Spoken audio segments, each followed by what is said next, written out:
Yeah, good night for me. Good morning for you. Anoop, thanks for joining.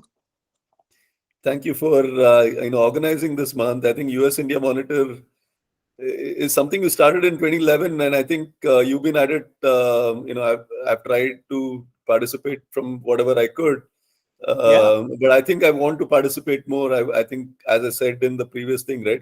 I see US and India as one country, right? Tell me about US India Monitor and what you want to do with it. well, I've made some sweatshirts. I hope you can see this. Yeah. And Dolly, I used artificial intelligence for this logo here. And it's got an Indian flag, a US flag, and the website, usindiamonitor.com. And these, it's an Can eagle and I a list peacock. this on ONDC? What's that? Can I put this up for sale on ONDC? Of course. Let's make a merch on ONDC. Let's do it, man. Let's do it. Yeah, eagle and peacock, obviously the national birds, the bald eagle of the United States and the peacock of India on the sweatshirt. And that's on my website as well as the logo. Cool. I mean, I want a bunch of these T-shirts. I mean, let's put Sure. this up. I think it's a great story. I think US and India are really coming together really, really well. I mean, not at a country level. Obviously, Jaishankar and everybody are talking, but what's happening on the ground with people talking to each other, with so many of the US citizens interested in India and so many Indian citizens interested in the US. It's just Yeah. amazing what's going on, right? Yeah. And we're just at the very beginning. I think you and I have talked about this before of what the potential is. The potential is on a major, I think, upswing for the future. And we're at the very beginning Yeah, of this relationship could be. And I see that there's a lot more that could be yeah, in this space. And there's common values. I think that's important. A lot of Indians in the United States and the huge diaspora here, and then a lot of Americans going to India as well for study or for work, sure. and companies dealing with each other. And then what's really interesting about what you're doing is grassroots level Yeah, work, right? With for example, the ONDC platform that you're a part of, that I definitely want to learn more about today. sure. And hear from you. What is so what is ONDC in your own words, and what's your involvement in it? So first and foremost, I think I want to start with ONDC is not a platform; it's a network, right? So Hmm. think about it this way. I mean, if there is the telecom network, right? Each one of us has got a phone. We can talk to each other directly, right? I mean, and if you don't like your telecom provider, you could switch telecom providers.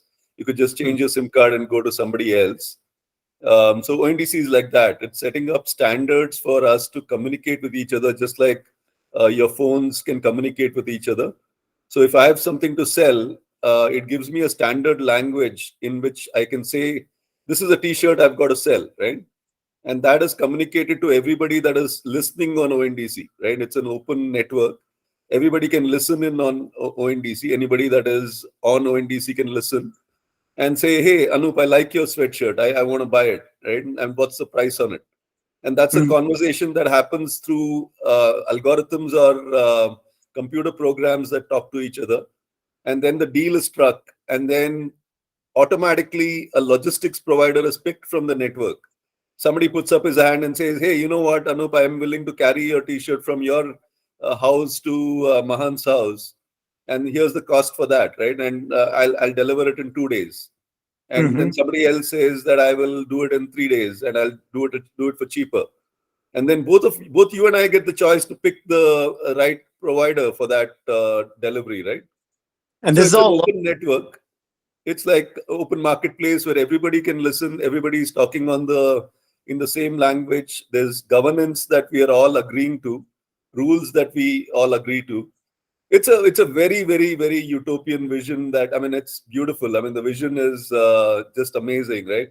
It's the internet. It's really the internet in its true form that the Indian government has put together for us to use at this time in 2023, right?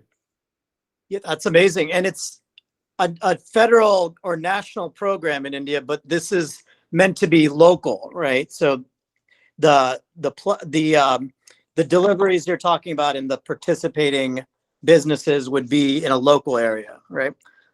So it's about the implementation now. I mean, it can be done. Anybody can participate on ONDC. So as of now, we could have, let's say, Mukesh Ambani's GeoMart creating a massive monopoly on ONDC.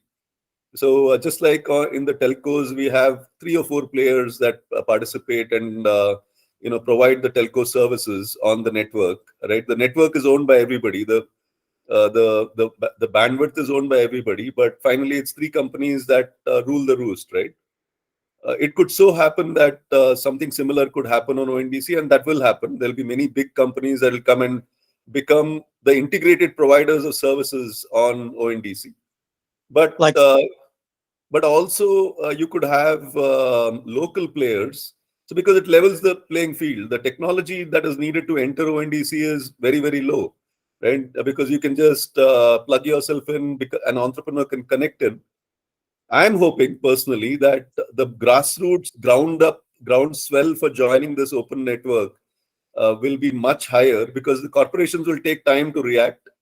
And right now, local entrepreneurs are going to benefit the most out of ONDC. Hopefully, in 2023, set up local digital platforms. So Udupi, as you know, where you and I have deep roots to, is the leader in this. I mean, we've set up ONDC. Tomorrow, Udupi is connecting to ONDC.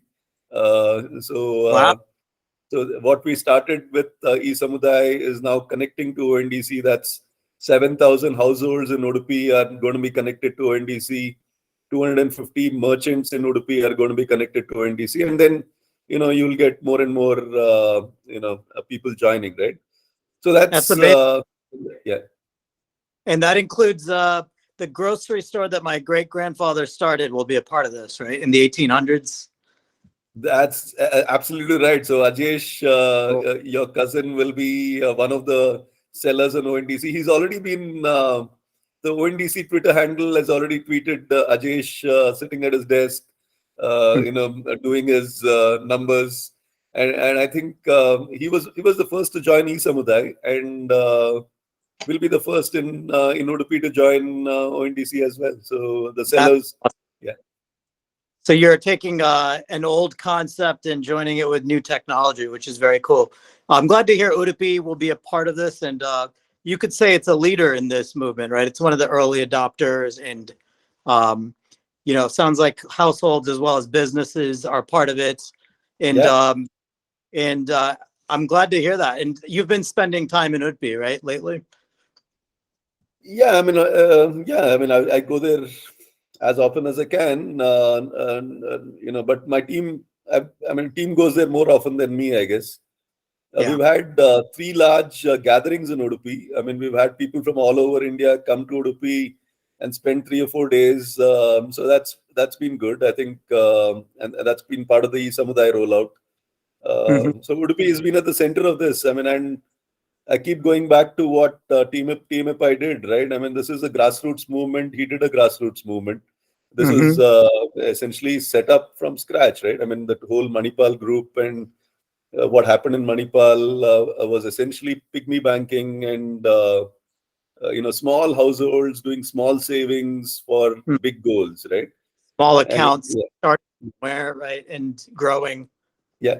So that over that time. I think is what ONDC is all about. Is about giving a level playing field for all kinds of activities. It should not be just this exclusionary big players, monopolies playing and ruling the commerce marketplace. How can we have, a diverse set of sellers that are coming up and putting up diverse products, and buyers getting that choice as well? I mean, it's also about the buyers, right? Today, Amazon and other players, I mean, it's so difficult to shop. I mean, to get the right choice. If you're able to, now connect with the sellers, I mean, if you have a favorite seller, if you can deal directly with that seller, I mean, that's choice for you, right? You can get your products customized, like you can get your sweatshirts with your eagle and peacock and India and US flags. These are things that won't happen if it is only large corporations that are running this.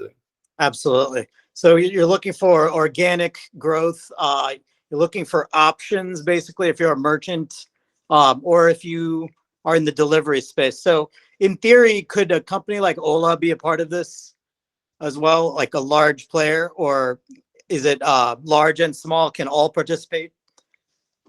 Yeah, so everybody can participate. It depends on what they want to do. Let's take Ola, which you brought up. Ola is an aggregator of taxis in India. In the US, it's an aggregator of gig workers. Yeah, So in India, it's an aggregator of taxis. Unfortunately, a platform business model wants to be a monopoly. Their entire valuation is based on them becoming a monopoly and owning a piece of every single taxi ride that every single Indian does, right? yeah. That's the antithesis of an open network. In an open network, we want competition. We want more and more so that the consumers are benefited in the long run. I mean, not just in the short run with discounts. So could And like a local rickshaw guy in Moneyball with a phone, a smartphone, be a part of this? absolutely, that's all in the works. It's all going to happen this year and the next. The local travel agent will be part of ONDC. The local tour guide taking people to temples will be part of ONDC. Awesome. The camel ride guy in Jaisalmer, the desert will be part of ONDC. So all It's yeah, transport. everything. I mean, it's the guy who makes chickies, and he's got a recipe for chickies. It will be part of ONDC. So it's something that if you got anything to sell in India, I mean, and you're a micro entrepreneur or any scale, right? If you got anything to sell, the cost of technology and marketing is going to drop drastically because of these open standards and open networks. Today, because Yeah. everybody is trying to capture, right? I mean, you need to now have technology to be better than your competitors. You want to have marketing that is better than your competitors. Imagine a world where you're only fighting on two things. You connect with your consumer. How tight are you with your consumer as a producer? And Mm. how great your product is, right? I mean, these are the only two things that matter, right? Rest of it is just the tubing, piping through which you are coming together. So if your product is good and your connect with your consumer is good, you can grow, right? I mean, there's no other barriers for you, right? I mean, you just focus on your product and your relationship and your communication with your consumer.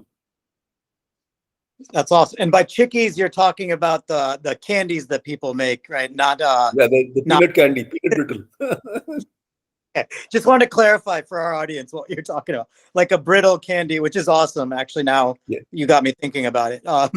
So that's very cool. And then, how does your company eSamurai fit into all of this? So ONDC is like the 5G network, right? So it's a protocol. It's a language, right? Hmm. So if I have something to sell, computers need to understand what I'm trying to sell, right? So it's a language. Now on top of it, you need to build software that enables this. What I said, right? The product, the producers to connect to the network, communicate their product, and then connect with their consumer and form that bond with their consumer. This is all software. So somebody has to take the language and build software that talks the language, but keep it open enough, right? So you can build the software and say, I own this software and I will own everything that happens on the software, right? And as you know, I've been saying the exact opposite. I'm saying, yeah. So just because we wrote the software doesn't give us the right to own your business, right? So we provide that software as a service to anybody that wants to connect to ONDC, right? It can be a software company that wants to connect to ONDC. It can Mm. be a small merchant that wants to connect to ONDC. It can be a large brand or a large bank that wants to connect to ONDC. They can all work with my company to take the software that is built with ONDC as the lingua franca, right? So, Hmm. so within our software, ONDC is a lingua franca. They can take this, connect it to theirs. They can make their systems talk ONDC and connect to ONDC. So that's essentially our role in this. We are an ecosystem solutions provider. We're a software provider for this.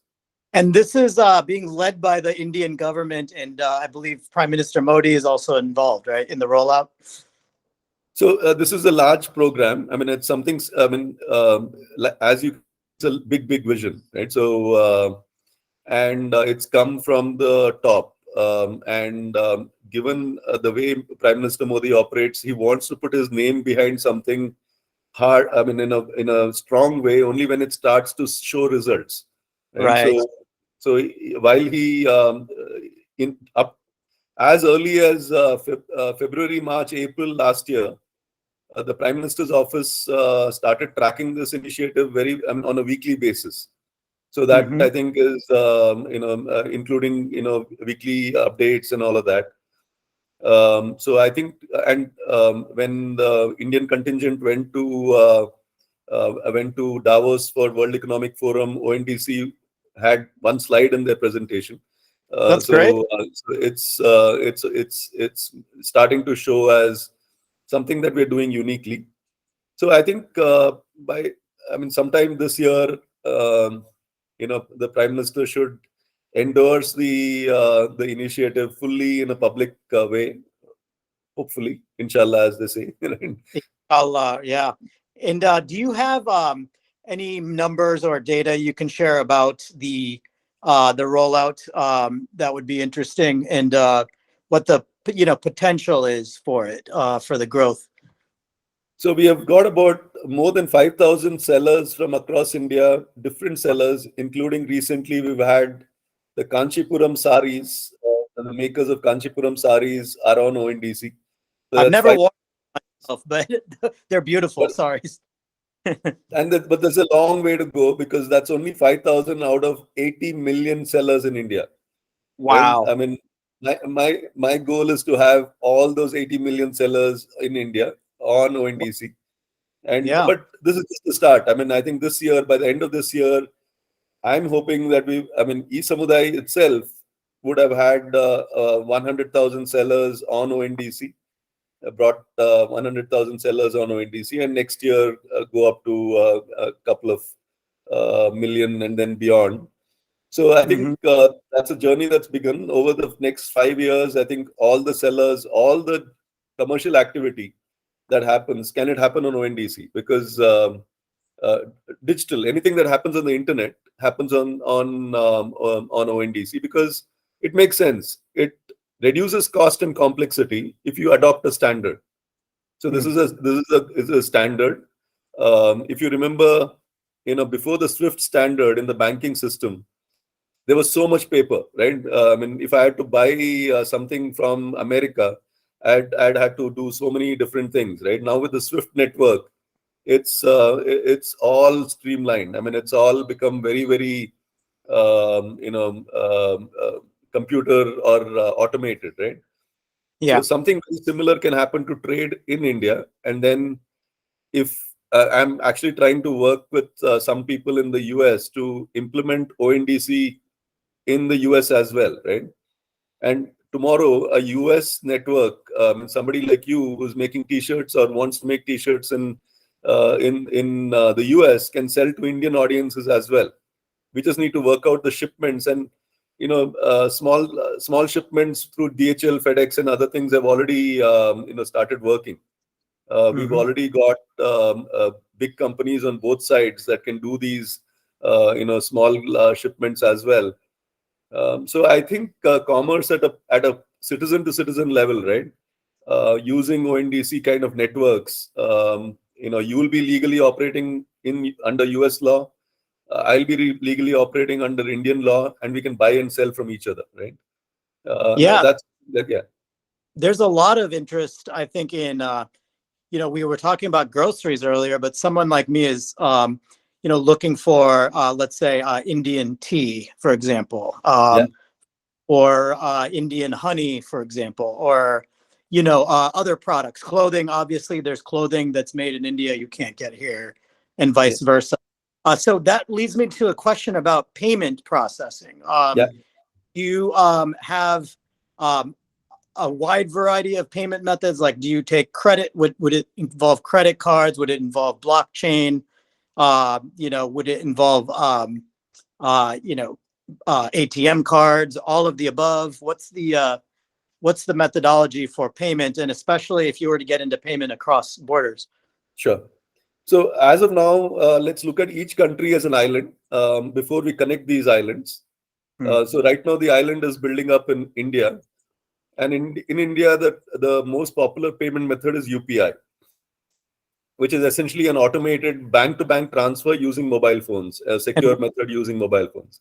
what does Uh, UPI? it's called the Unified Payment Interface. Oh, yeah. So it's essentially a simple mobile-based interface for transferring money between bank accounts. Anybody with a bank account can use UPI to send money and receive money. So that's the most popular payment method in India. We do accept credit cards, debit cards, cash on delivery, all of that, right? Okay. In e-Samudai. So all of those different payment methods are already enabled in India, but UPI is more than 80% of all the transactions that are happening in India, and it is very, very easy to use. Now let's look at the US itself. In the US, the network that I'm proposing to implement using the same software, though ONDC doesn't exist in the US, I have proposed to implement an open network for cannabis, for legal cannabis in the US. So I think there is a large growing marketplace that is being set up in the US. You went and I think there what we're saying is we will do blockchain, right? So it's like a token, a utility token. It's called a 420 token. So you load it's like each token is worth $4.20 of purchasing power. And Interesting number. Yep. so so you load it up, and then you got $4.20 worth of purchasing power in any of the sellers. And some of the sellers might give you more money for your 420 token, right? More dollars, more purchasing power for your 420 token. So all of Right. those are things that we are debating for this open network kind of an implementation for legal cannabis in the US. Um, all of this is built community, right? It's all small farmers, small producers. So it's bringing down the cost of regulation, because the cost of regulation is very high right now for legal cannabis providers in the US. And it's Right? only So certain states where it's completely legal still. Although the number of states is growing steadily, as you probably know. So you think about each state being an island again. I mean, just like we are saying, Yeah. India is an island. Each state becomes an island. And it brings all the legal providers within that state into there, and they can only transact in that island, right? Right. And the token moves across islands as well, because now once you have recognized yourself and you go to another state, your identity moves with you, right? I mean, when you go to New York, your identity moves with you, and there Sure. whatever is legal you can do there, right? So I think this method of open network is something that fits very well within this kind of an industry, where you need we don't need anonymity, you need privacy, and you need to be in control of your identity, right? I mean, which I think is something that we are experimenting with. We've made the proposal to a few players in the legal cannabis industry, which essentially I feel is like this, right? I mean, there has been a whole prohibition that has happened against the plant, and the US is kind of breaking those shackles, and because of the cultural revolution that's happening, right? I mean, that's already happened But in the US. will you be able to identify someone's age for something like this? Because there's age restrictions around it. Just So and which also leads me to think of the next question: is this tied into social media, or is this separate from social media completely? So everything is interconnected, and so it's like this. I mean, your identity is yours, right? So you have to prove your identity to somebody Hmm. that can verify this identity. So as with any regulation, I mean, the seller of the product needs to verify the identity and the restrictions that exist to be able to Yeah. keep his license to continue selling, right? So that is something that we will enable. So when you buy a 420 token, you are identified, you are verified at the spot, right? At the spot when you're buying the 420 token. Once you have the 420 token, it's linked to you, right? I mean, so you can clearly that identity moves with the token, right? Because it's part of the blockchain, right? Right. So so now when somebody is receiving payment from you in that token, 420 token, your identity is verified along with that transaction because that identity moves with you in the blockchain, and it's happening peer to peer. Nobody else Right. needs to know, but what it's verifiable. When anybody asks a question saying, "Did you verify?" You could verify that. Hey, I checked the token, I checked the identity, and then only I handed over the merchandise to the guy, right? So all of this is not possible to do under current systems, but with a good blockchain implementation, this can be Hmm. done.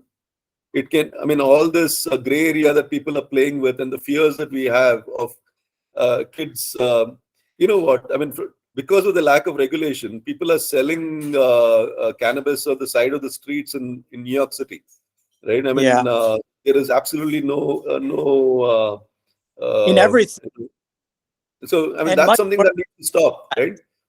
and much worse things than that. Yeah. Unfortunately, things that are actually killing people, opiates and other things like that. Some of which is are actual legal pharmaceuticals that are still dangerous if they're given without a prescription or that kind of thing. Yeah. I, I I think at a very high level, Mahant, Indian spirituality and Indian wisdom can really be infused into America because America has got this youthful zest, right? I mean, this pioneering spirit. We've got Yeah. this sagely wisdom, and Old ancient. Yeah. which we are rediscovering. I mean, it was kind of clamped down because of our colonial hangover, but now it's like emerging it with a lot of zest. So if these Oh two yeah. things come together, I mean, because there's nothing wrong with experimenting with cannabis and all of that, right? There has been a lot of studies, and there's a lot of studies going on both sides, right? Now on what this plant means. Maybe there's wisdom in these plants that we need to infuse into our civilization. I don't know, right? Value as well, along with things like yoga and meditation that have really caught on in the West and everywhere. Yep. Really, including here in Madison, I'm taking classes in yoga, and I attend a friends group that's the Quaker group. They have a meditation session every Sunday that I'm attending, which I really enjoy. And there's so many opportunities for us to learn more and to share knowledge between these two cultures. It's very And exciting. And I understand you're planning a U.S. trip to work on these things. absolutely. So the legal cannabis network, that open network that we're talking about, is not for getting high, right? It is for us exploring spirituality and the life of humans with the plants, and connecting with nature in general, right? And it's got yoga, meditation, a lot of Indian or let's say ancient Eastern lifestyles, and it's a merger between modern and Indian traditional lifestyles, right? So that's the whole conversation that we are wanting to bring. It's not for kids. It's not for. I mean, it's for people who are awakened, right? So we're trying to create a very very close group of people that belong to this awakened civilization sort of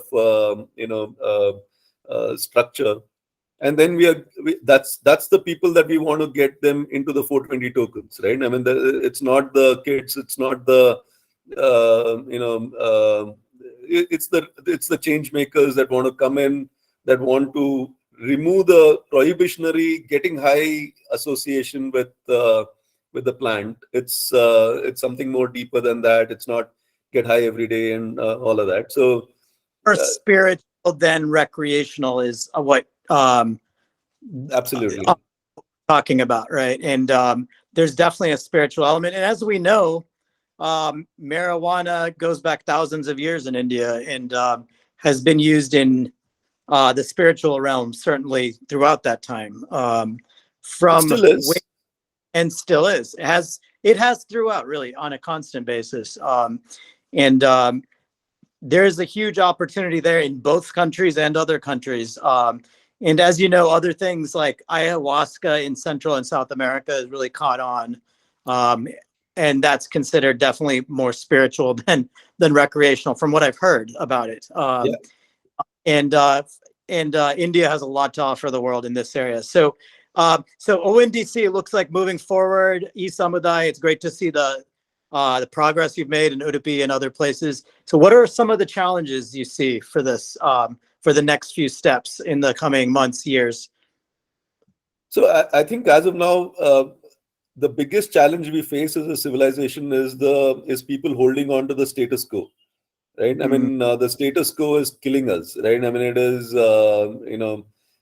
people holding on, clenching their asses and keeping their money tight, right? I mean, it's like they do. I mean, it's like that's exactly the opposite of the expression of emotion we want in the civilization today.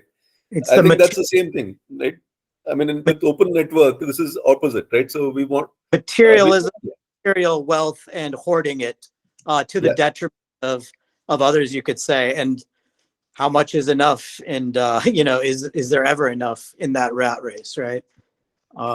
So more and more people are waking up to this, and our job, and that's where I keep getting more and more optimistic. And my travels to the US, has taken me to many of these places. And Madison is a cool place. I mean, you got so many places where that outpouring of awakening is happening. I mean, people are getting connected to this thing that, hey, we can't be continuing with the status quo, right? And the good news is that even the World Economic Forum is now trying to change the status quo, right? I mean, we are now talking about sustainable living. We're talking about climate change. We're talking about mining less. We're talking about emitting less. I mean, you're doing some great work in the city of Madison. I think each of these cities need to learn from each other. We need to implement. We need to share knowledge. The more you give, the more you get, right? So that's I think the change that we want to bring. And the biggest challenge is people not wanting to change, right? Holding on to their past, right? So which I think is change is generally hard at our individual level as well as societal level, but it's also constantly possible, right? And technology is making it possible. We just talked about several things we couldn't have done 15, 20 years ago, right? We just mentioned blockchain and tokens. You mentioned payment systems in India. Like a rickshaw guy 15 years ago, there's no way he was connected, right? Like he would have had a smartphone, couldn't have afforded one. And now my understanding is smartphones are pretty affordable in India, and it's how a lot of people are leapfrogging onto the internet in India. Less than $100, $100 flat to buy a phone. Right? That's amazing. You don't even need a computer or a laptop. No. You could connect on your rickshaw on the road to pick up a fare or to pick up a delivery. Amazing opportunity. And you mentioned the millions of businesses, but imagine the billions of individuals total, right? So you have India is apparently either about to or has already overtaken China in population. Whether it has or not, it's a lot of people. And a total addressable market is unlimited, really. And then you multiply that by multiple countries being able to get involved. So here's an example of something where India can actually lead the way. And it's cool that you're working on that. And the future looks bright if we overcome the challenges you just mentioned. There's one thought, Mahant. I think more than India, I think somebody has to lead. I mean, the young and young at heart need to lead the way. I mean, we need to. Whether it'll come from India, I know deep down it's going to come from ancient knowledge that is in these Eastern civilizations, right? Be it Buddhism, Hinduism, and so on, because that knowledge has not been expressed fully, right? I mean, it's been Dalai Lama and a few things that's been more fringe kind of expression. Now that knowledge, when it gets expressed fully, I mean, that's the leadership that we feel will happen, and that could come from the West as well. I mean, for example, it's a free expression of this knowledge, which is basically happening between people in India, people in the US, people in Europe, even, right? These are a mass uprising of people that are saying, let's stop this, let's stop tearing our own planet out, and Yeah.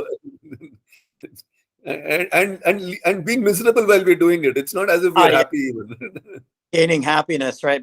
We're destroying the planet. We're engaging in conflict, and yeah, it doesn't make us happier. That's measurable. You can measure it. All right, so that leads me to, how can anyone listening to this, wherever you guys are, India, United States, or elsewhere, how can folks join this movement we're talking about here? And how can folks participate on the ground level, whether it's getting involved in selling or buying or investment in ONDC, or the ecosystem around it that we're talking about? The first opportunity is to build on ONDC, right? Build ONDC. The government of India has only put the idea out. It is for the citizens across the world to build solutions on ONDC. It has And I to keep, ramp up, I think, right? yeah, Or you need a groundswell. yeah, we need more people to build on ONDC, build technology, build solutions, build software on ONDC. And e-Samudaya can set up, anybody that wants to build, will give them open source code, we'll get them set up, right? Rapidly set up to build more on ONDC. The builders are one, and the investors, the connected investors, right? I mean, and this is what I want to make an appeal to US India Monitor, subscribers and watchers.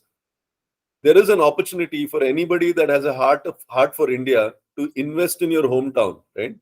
So we are going to be launching these products, these tokens, where you will become an owner of the digital business of Udupi, for example, or Tanjavur, or wherever, where there are a set of local entrepreneurs that are putting this all together, and they need to, eat, right? They need to earn a living. So Yeah, we can't make them, work without a salary or whatever. So right. it's basic. It's not too much. I mean, we don't pay too high salaries, but these are all young people that are starting off their career in this.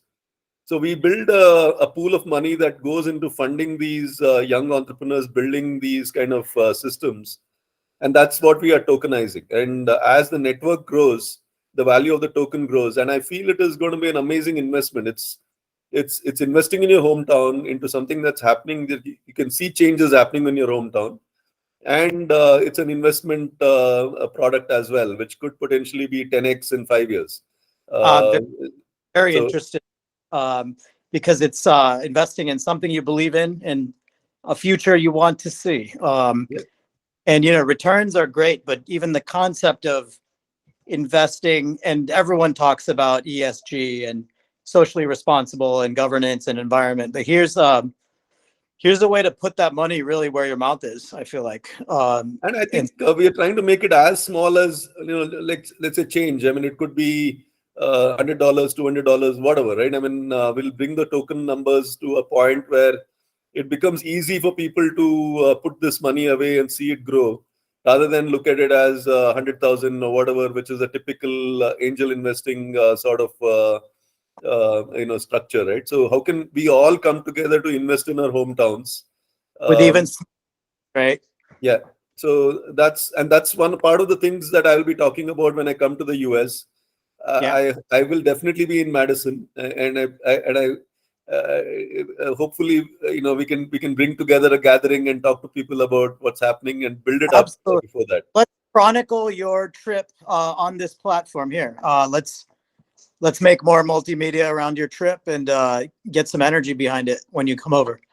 Yeah, so it'll most probably be April, and we could even go back to New York for 420, right? Sounds So, that so sounds great. yeah, That was my home for 16 years, as you yeah, know. But yeah, we should do some work here in Wisconsin as well. So I'm looking forward to your trip and hearing updates from you about this. Let's keep in touch. Let's keep discussing it on this platform and adding content. And we'll put some show notes together with the website. Your website is esamudai.com. We're Yes, just about rebranding our website. We're redoing our website in what we're calling the network way, network approach. So great. typical, so where people can spin off their own websites from there and start their own, almost like Discord server sort of a thing. Cool. And the same tech I'll offer to US India Monitor as well. So you could join the network and create your own network as well. So it's yeah. Hopefully by the time I'm in the US, this tech will be built out. The network websites will get built up. And yeah, I mean, let's see. I really feel that the work you started in 2011, it's been almost what, 12 years now. Yeah, Uh, time flies. Time flies. I've kept at it. It keeps me occupied. I enjoy it, and there's so much to discuss and cover. And would love to facilitate those that are interested in the audience. I hope you like subscribe here. There's so much that we can do together. Totally. So, Mahant, it's been great. I look forward to seeing you soon. And Yeah, maybe what we can do is, get a couple of more people talk about ONDC and its open networks in general. I think it's time for open networks. I mean, how do we build our own open networks, which has yeah. got blockchain in it? And that's something that I think is a conversation that you and I should talk through. And the other thing is local government, right? I mean, I really want to get your views on how local governments can play a part in changing this Local world. government would love to see this kind of work done because it's good for obviously the circular economy is good for the tax base of a city or a town. It's good for the economy. It's good for attracting talent to that Yeah, jurisdiction as well. So many tie-ins to local government. Maybe our next podcast could focus on that. Actually, a lot to talk about there. absolutely. I think I'd like to switch this over. I'd like to ask you the questions and get your views on how local governments can be far more effective than federal governments play their part in managing the geopolitics. But I think the change on the ground, I think local governments are on the spot here. And how can we all, create a network of local governments? I mean, how can Madison form a partnership with Udupi to learn from Udupi on how digital was leveraged to, and how can Udupi learn from Madison on the electrification of the I mean, and the local water, local sewage, and all of these are big problems that we face in Yeah, India, right? The public infra. works in India could see some improvement certainly, Yeah, and that's an area I work in. So let's make that our next topic. yeah, Yeah, absolutely. And I become the interviewer this time. sounds good. Sounds good. I might. I hope I don't bore you to death, but I have plenty to say on that topic. Awesome. So I'm going to stop recording now. Yes, sir.